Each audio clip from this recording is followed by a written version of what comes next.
So the next thing we would be more interested in finding is called the nuclear binding energy per nucleon.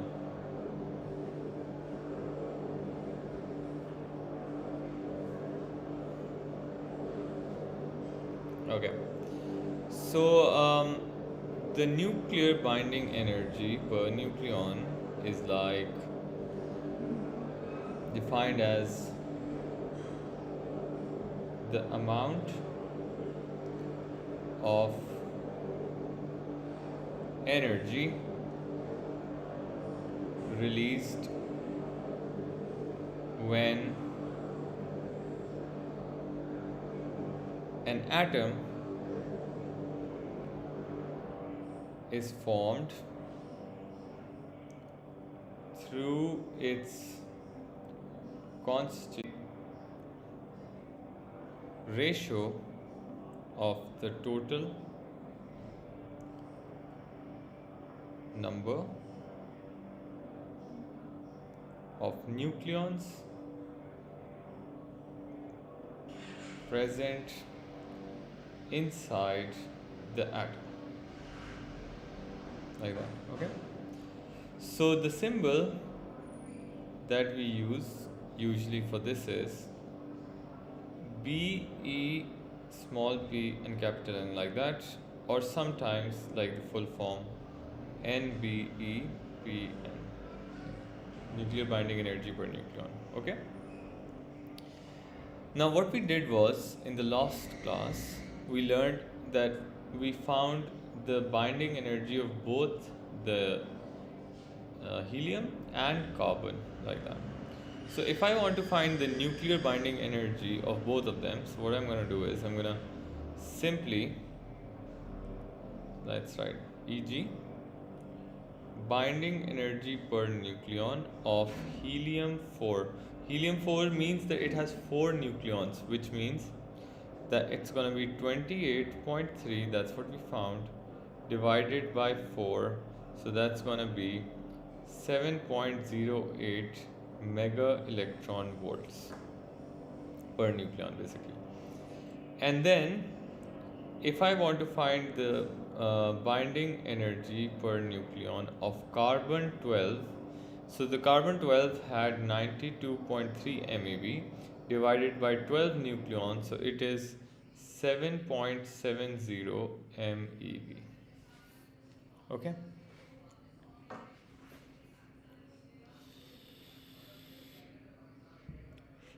now the question is, why are we doing this? Because this number that you see, nuclear binding energy, tells you about the stability of something, which means that carbon 12 is more stable than helium 4, as it has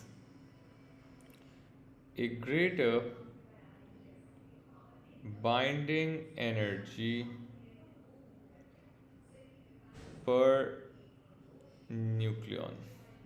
Do you guys understand this?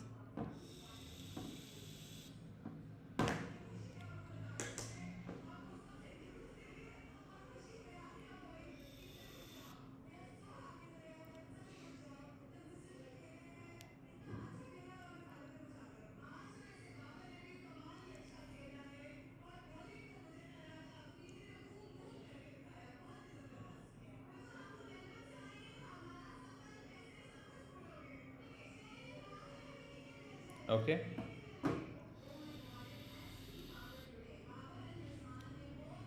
so in the similar way we can actually find the binding energies of different elements, and then we can divide the number of nucleons, and then of course we can find how stable they are. So already scientists have done it, like we don't have to do it, and they have given a variation. Okay, so we're going to see that variation with nucleon number of the binding energy per nucleon for different nuclei. All right, so let's look at that.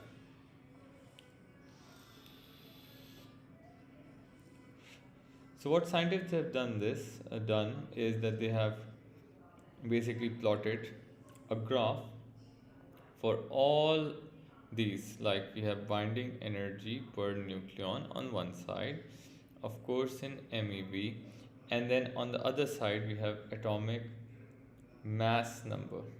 All right, so the mass number, basically it looks like this, something like this, a straight line,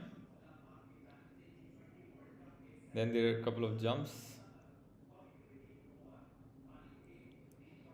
and then it goes like this. Okay, so this, very close to this we have hydrogen, which has very low binding energy per nucleon, so it is quite unstable. Then we have helium here, we have lithium, we got carbon, we got oxygen, we got the highest, the most stable is iron, and then we got krypton, we got barium after that, and at the very end, like very close to end, we have uranium 235. Is it clear, everybody? Now they can also ask you to basically put some of the elements that I've put here. So you got to remember where their positions are, approximately, not exactly. So you don't have to worry about that, but approximately you should remember.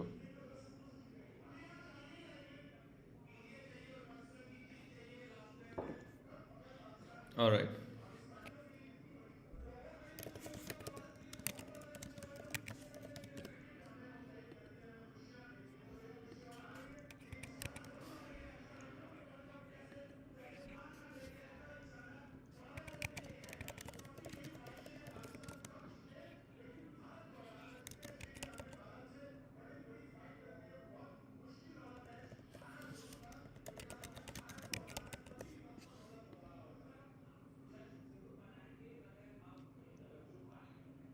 Okay.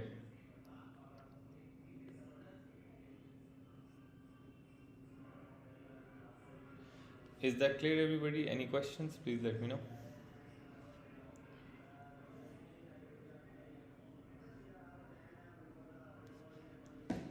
So now, so what you guys need to understand is that there are two processes through which these form, and if you see those, like,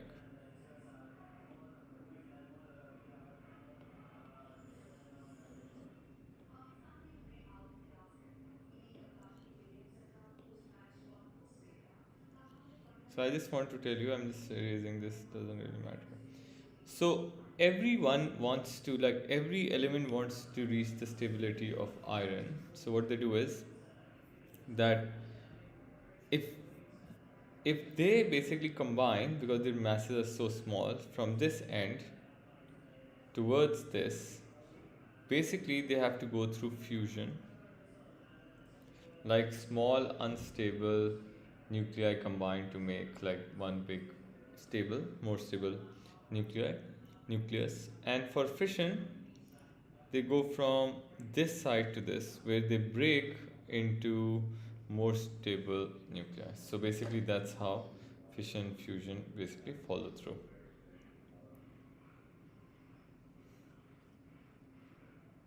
So fusion for the nuclei of the same element or different element? Could be different, it's not like, could be different, could be like that, doesn't matter. Okay. Like hydrogen oxygen, basically it causes fusion, right, to form H2, something like that. So when H2 is formed, there's a lot of energy release as well. Okay, now I hope you guys have drawn this. If you have any questions, let me know.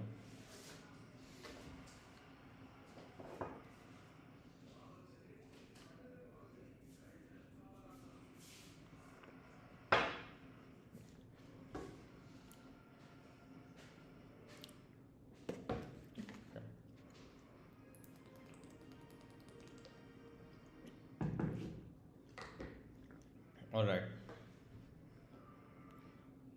Now let's talk about nuclear fusion then. So nuclear fusion is basically a process in which lighter nuclei combine or fuse to form larger nuclei with greater binding energy per nucleon. Oh, wait a second.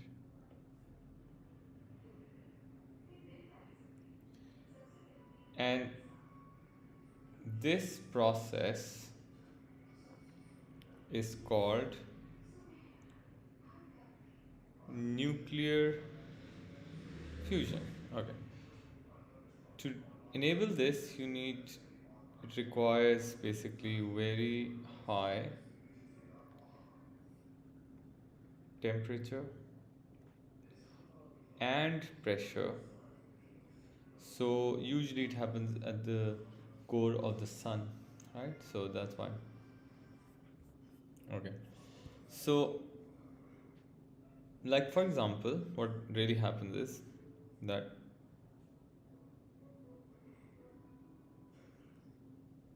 in fact I'll just put the drawing together. It'll be hard to draw again.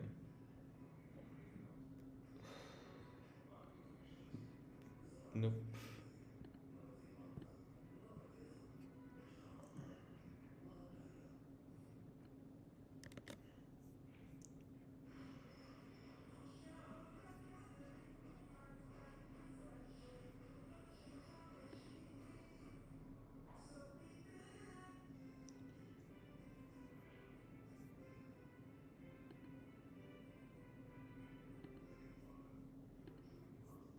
Just a second, everyone. I'm just putting in the drawing like that. Okay, good. So now, what I was saying was basically there's certain stages that it can go through. Okay, so first stage is that here, as you can see, stage 1, hydrogen at the core of sun, right? Hydrogen fused together, and then in this stage, which is stage 2, basically one proton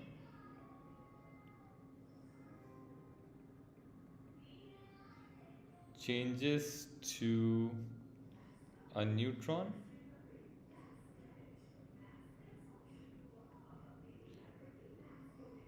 with beta positive, whatever you want to say, decay to form deuterium.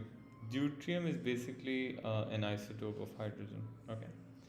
Then what happens is that in stage 3, another proton, basically nucleus of hydrogen, joins in, making a nucleus of helium 3. Alright? Then stage 4,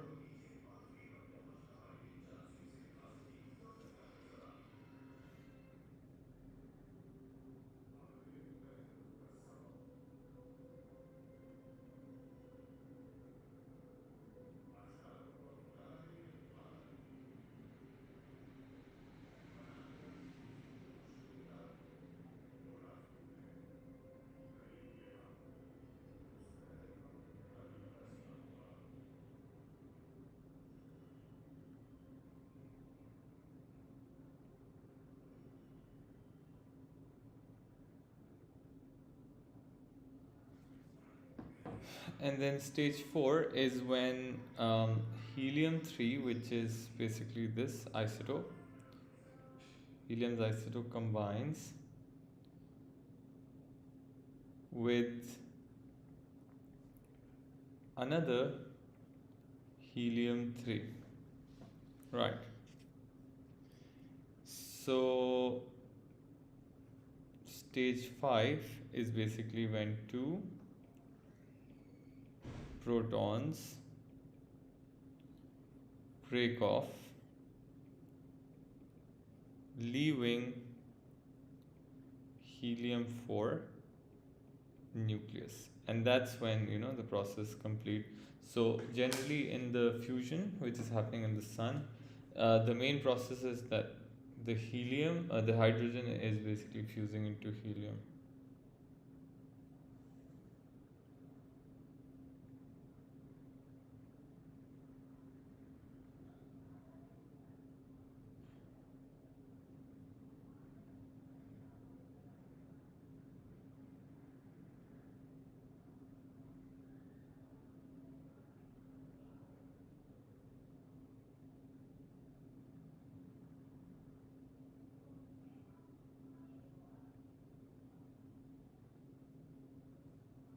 All right, any questions, anybody? Please let me know.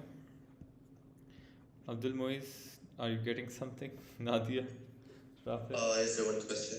Yes, please. How does this continuously happen?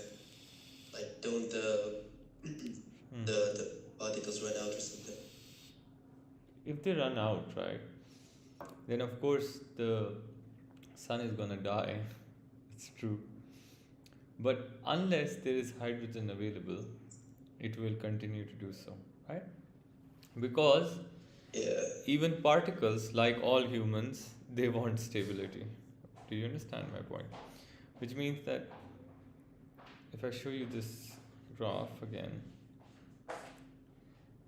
I just want to tell you here that from hydrogen to helium, like if in fact, like this much from hydrogen to helium, this is the fusion we've just learned, right? So you might realize that basically the gap of this is too much, like there has to be a huge change in energy, which means that they release a lot of energy, right? So it's binding energy per nucleon. But the thing is that on the other hand, if we go towards fusion, which basically goes from um, uranium to krypton, right? That's the best it can do. So the gap is really less. So basically, it releases a lot less energy. Um, Although it requires very less energy to start, but it also releases very less. Is it clear? Compared to that. Yes, sir. So unless you have hydrogen left, it will always be the same. It will always keep on fusing because they want to reach towards iron. Do you understand? Mm. So the purpose of doing this is to increase the stability, right? Sorry? The purpose of doing all these stages is to increase the stability, right? Yes, to increase the stability of themselves, right? So, So iron is the most stable. yes, iron is at the top. That's true. Okay. So, energy released is the difference. You can also add this point, difference of stability of the elements, right?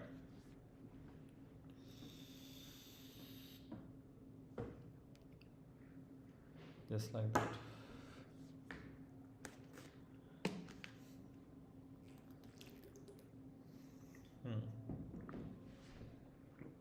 Now, a separate process, which is like we're going to discuss nuclear fission now.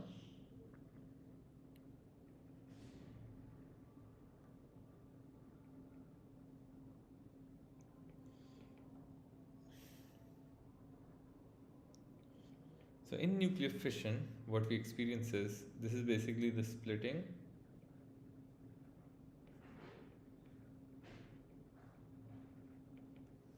Oh crap.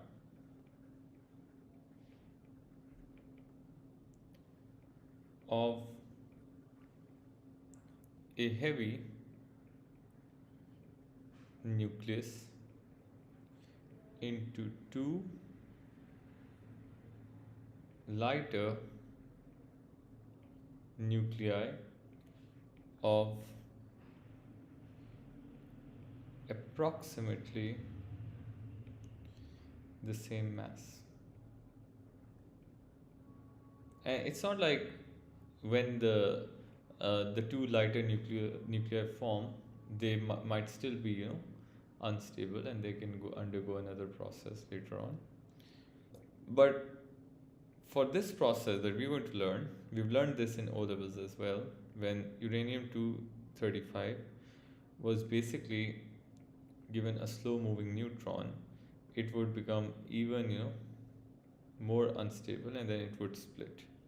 It would split into barium 14156 plus krypton 92 and 36, plus it would give you three more neutrons which were fast moving, and of course electromagnetic radiation or energy like that. Okay, so this is one of the equations that you don't need to remember, but just know that okay, fission means that a larger nucleus, which is just 236 uranium, is splitting into something very very small, similar size like that.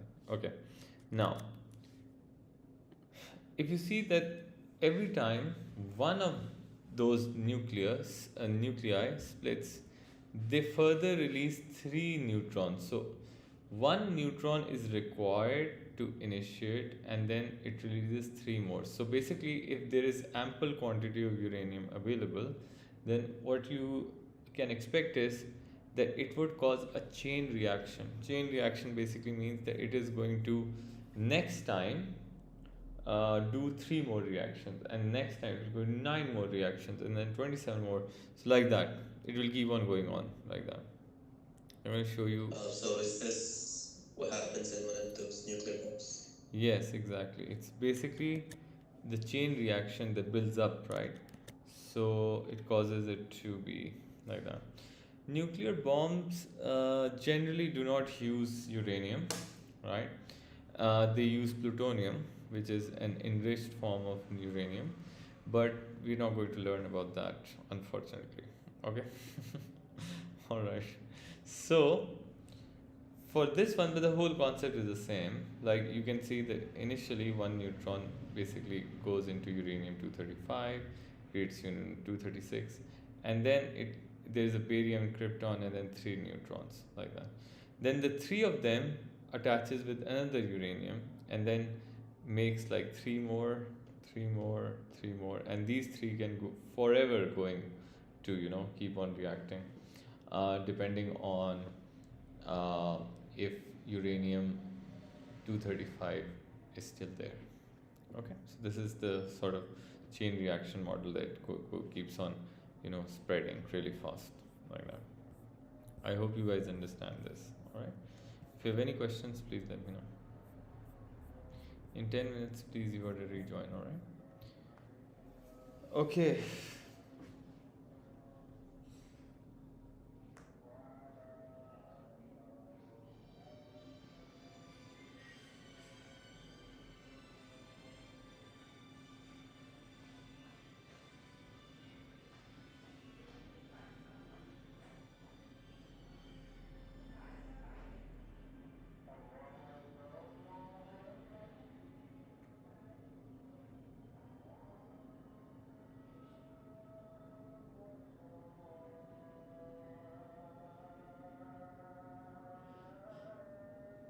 All right. Now,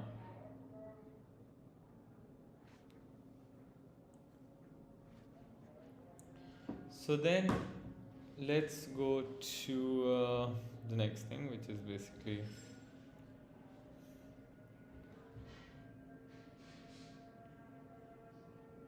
the bombardment with alpha particle. So this is like sort of thing. Now, please write that when this is one of the most important equations that I wanted to tell you. When a high speed alpha particle, if you don't remember, it's helium nucleus by the way, particle approaches a nucleus, a high potential difference, or you'd say potential barrier, because nucleus and alpha particle are both positive, and a large electromagnetic force of repulsion needs to be overcome. Now, if it successfully does that, then if there is a sort of a diffuses into it, so you guys need to remember that these two equations, you don't need to remember the equations, I mean, of course you will, you can do it in the exam itself. So if it bombarded on neutron, so when the alpha particle is bombarded, it creates an isotope of hydrogen, which is oxygen 17 8, plus it gives a proton. And why is this so important equation? Because by doing this, once upon a time, it is the equation that helped us with the discovery of a proton. Before that, we did not know proton exists. And then, if the same thing happens with beryllium, and they were like husband and wife, Irene and Chadwick, you can read about them on the internet as well. They basically helped us discover neutron.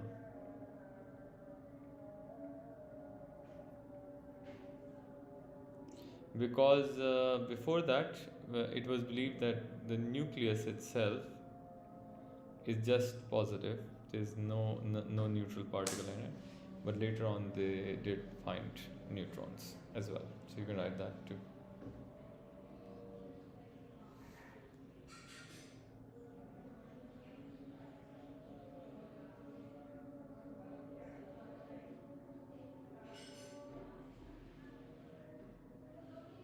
So are these the only two equations, or it will be different for each element? For each element, what do you mean?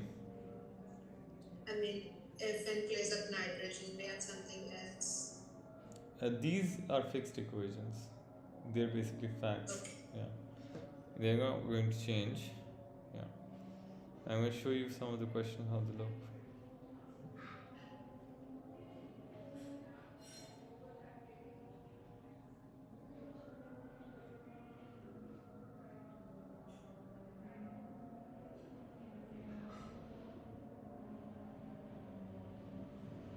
Oh, sir.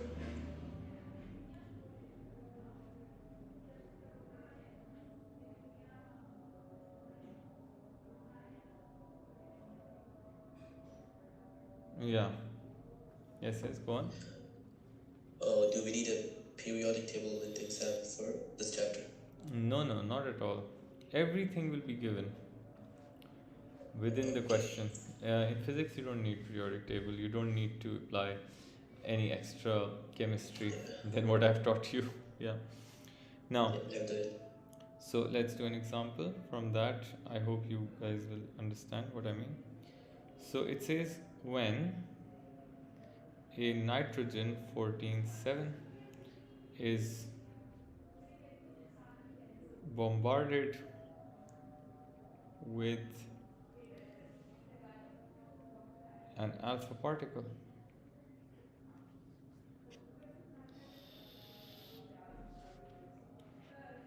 of a certain kinetic energy,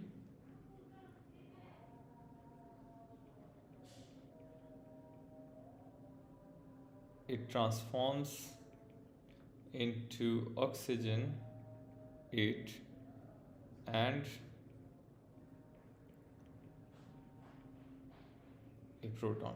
Okay, now they've given you some data, and the data looks like nitrogen 7 has a mass of 2.32530 times 10 raised to power minus 26 kg. They've also given oxygen 17 8, which is 2.82282 times 10 raised to minus 26 kgs. And they've given like the mass of alpha particle, which is 4.00260 U. They've given mass of proton, which is 1.007276 U. So this is all given in the question. You don't need to remember anything. That's why I love this chapter so much.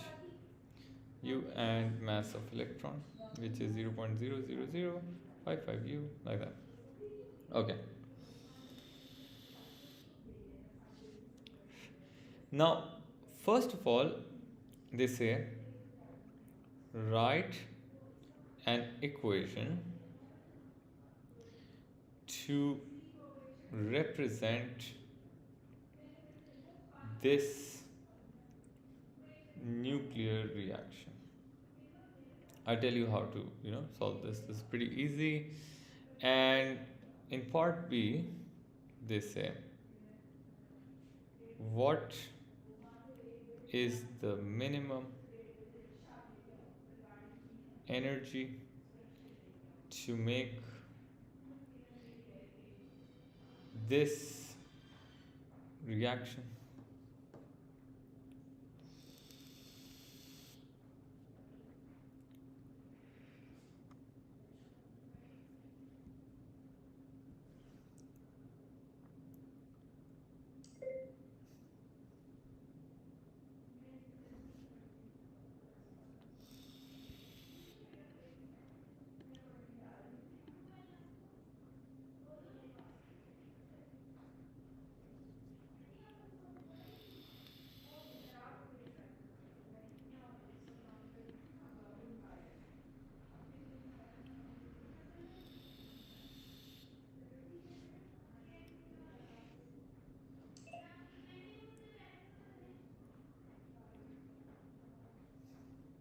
All right. So then it says that what is the minimum energy to make this reaction possible? Like that. Okay. Pretty standard thing. Nothing really difficult here. So what you want to do next is that just look at the question. It says nitrogen 14.7, so I'm going to write nitrogen 14.7 is bombarded with alpha particle. Now it is expected of you that you should remember alpha particle is a helium nucleus, which is 4 and 2. So that's basically physics. You should remember. That goes into oxygen 17.8 and then a proton. So you should know what is the mass and atomic number of proton alpha particle. Everything else will be given, so you don't have to worry about things that like come from the periodic table itself. So like that. So it's as simple as this. However,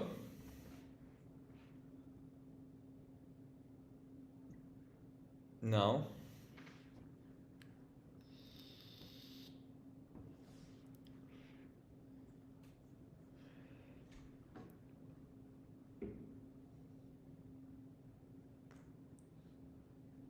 let's look at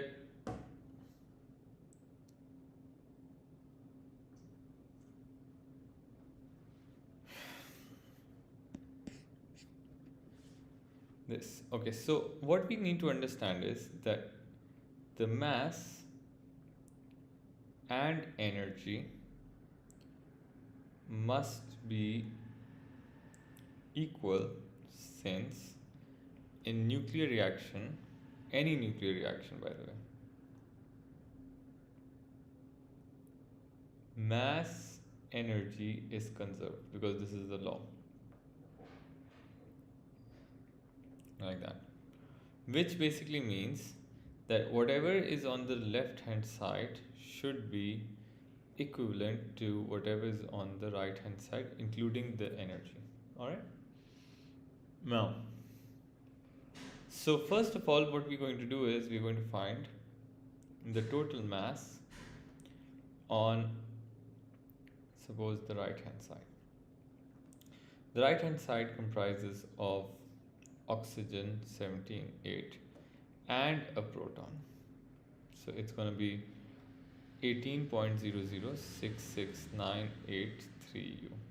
So how do I find this? You simply add, like you can change this into U, and then you can add the mass of proton. It will give you this answer. All right. Now, which is basically equivalent to 2.99 times 10 raised to power minus 26 kg. We've done it yesterday. Then what you can do is you can find the total mass on left hand side, which is basically nitrogen 14.7 plus alpha particle. So both of the masses are given, one in U and one in this. You can change either, it's fine, and then add them. So it is going to be 18.00588.631 U, which is equivalent to, if you change it into kg, 2.98995 times 10 raised to minus 26. So you got to take multiple, decimal places. Make sure you do. Now,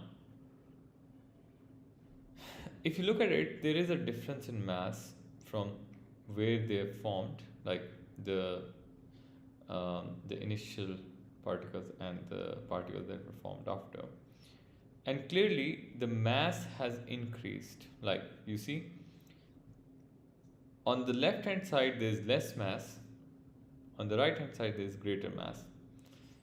So the change in mass, the difference really, would be 8.1199 times 10 raised to power minus 4U. You can subtract them. And since 1U is equal to 931.5, Abdul Moiz, you need to look at the previous recording. Alright. So then you can cross multiply this, and the change in energy is going to be 0.7564 MeV. Now, what exactly is this?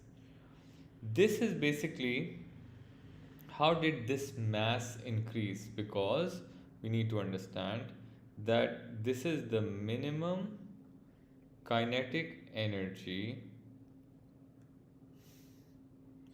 required by alpha particles. So when the alpha particle was bombarded, it had some kinetic energy, and because it had some kinetic energy, it has been converted to mass, and that's why this is the reason why right hand side has greater mass than the left hand side.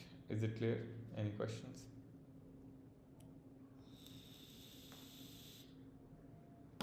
Oh, sir. Yes, hello. How did you get the difference in mass? By just subtracting these two. You get my point? Okay. Yeah. Sir, can you please explain in the last one? Okay. Gatika, After that one year. 1U. So it's very simple.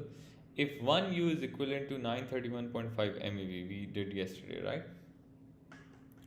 So 8.1191499 times 10 raised to 4 will be how many MeVs? So you can cross multiply them. Like, you get my point?